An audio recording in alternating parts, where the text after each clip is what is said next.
talk also about wingers, guys.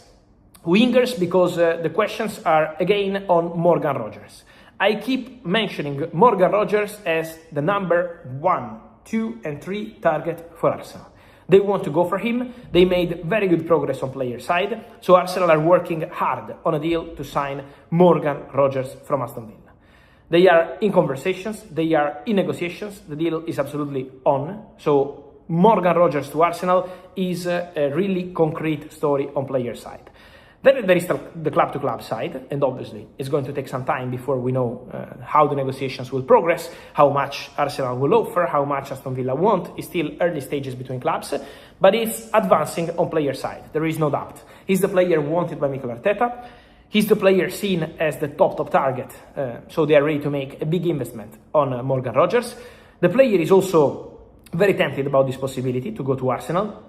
The project is ambitious. They won the Premier League last season, Champions League finalist, till the penalties. So the feeling is very good between Morgan Rogers and Arsenal. Now it's on closing this agreement between the clubs. The conversations, again, will continue very soon, but they expect Arsenal to focus this summer, the beginning of the summer transfer window, on Morgan Rogers.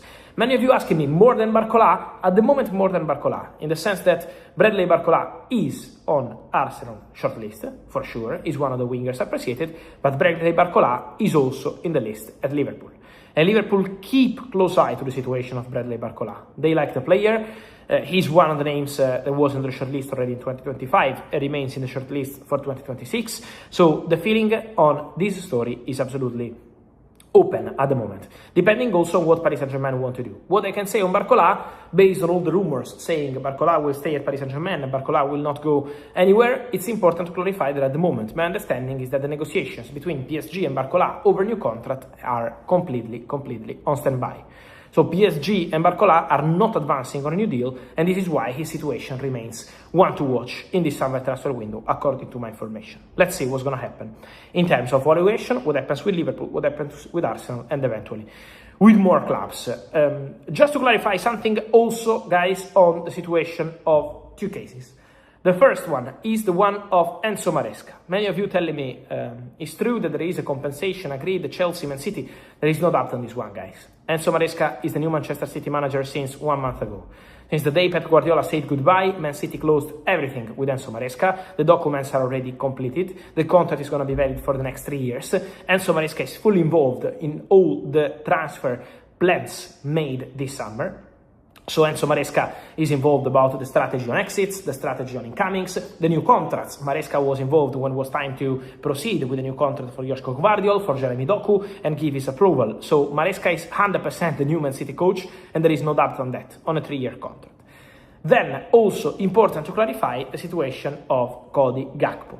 Many questions about Tottenham. There is an appreciation from Tottenham for Cody Gakpo. That's true. He's one of the players they appreciate. I told you in a video, I think here, a few weeks ago, that the situation around Gakpo was moving because there are clubs interested. But this story about Cody Gakpo completely depends on what Liverpool want to do. Liverpool are yet to decide anything. At the moment are not opening doors to his exit. Also very happy with his performances at the World Cup. So Liverpool, the club, together with the new coach, Andoni Raiola, they will be deciding together about Cody Gakpo and will make a plan to decide about Cody Gakpo. At the moment, the doors are not open, so Liverpool are not negotiating for an exit of Gakpo.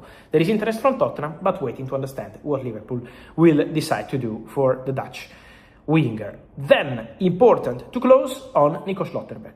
Really unlucky because the injury is confirmed for Nico Schlotterbeck. So at the moment, the situation of Nico Schlotterbeck is that he's not going to play anymore at the World Cup. And as I told you, this injury could also affect an eventual move this summer. He has already disclosed. So there were some reports about Real Madrid and more clubs. But at the moment, those reports are expected to go quiet because the player is injured. And obviously, this is not going to facilitate a summer move for Nico Schlotterbeck. So